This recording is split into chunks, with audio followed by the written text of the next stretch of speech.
start talking about the sound in a film called Quiet Place, or is you that know, when I rewatched the first movie, which I had originally seen in theaters, I rewatched it the night before we went to see the sequel, and after a little bit, I closed my windows.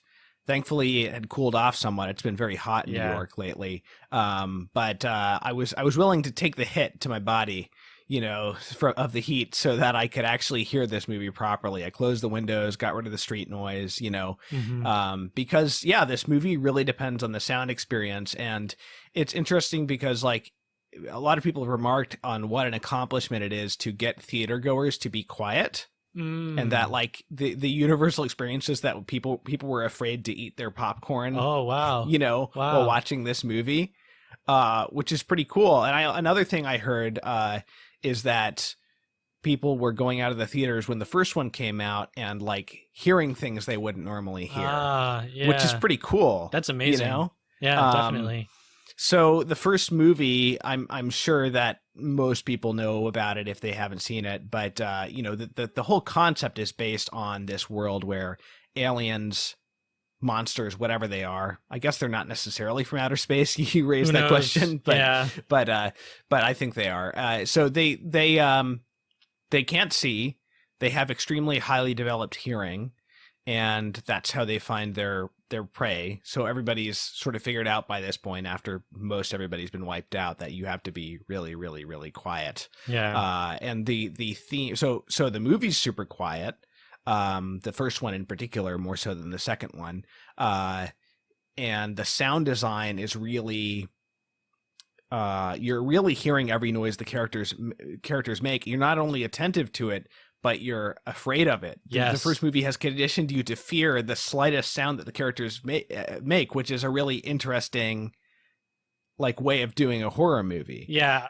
It's kind of a unique concept, even if maybe the monsters don't look that unique, but the concept of them makes for a unique experience of the film as a whole. I feel like this is a common method that's employed by horror films or science fiction films, is like taking one element that we take for granted in our day-to-day and just making it really dangerous. Sure. So, you know, I think that this was a great move, especially given, and this has probably been said so many times before, but I have to say it, you know, we live in such a noisy time, a noisy age. There's probably a really, you know, potent spiritual metaphor or analogy that could be drawn here, because, you know, silence is where we encounter God. And when I was watching the first film, that was totally how I was interpreting these monsters. I didn't think of them primarily at first as aliens or even like creatures of this world, but instead as these fallen angels, these like demonic entities that are drawn to noise, you know? Yeah. So interesting. And it's just something That's that cool. I think I particularly, you know, like it hit me where I live, because I live in New York City, and this is like, I mean, this is noise central, but this, you know, oppressive noise, it's something that you kind of live with every day, and to see it, and it's a negative experience, you know. It's not as though this noise is trivial at the end of the day, right? It's not killing people, like it's not going to be like monsters swooping in and actually, yes, it is killing people. Sorry, like, right. Go continue. It actually with like that. raises your stress levels in subtle ways and like reduces your lifespan. Yeah. That's a thing. Yeah, for sure.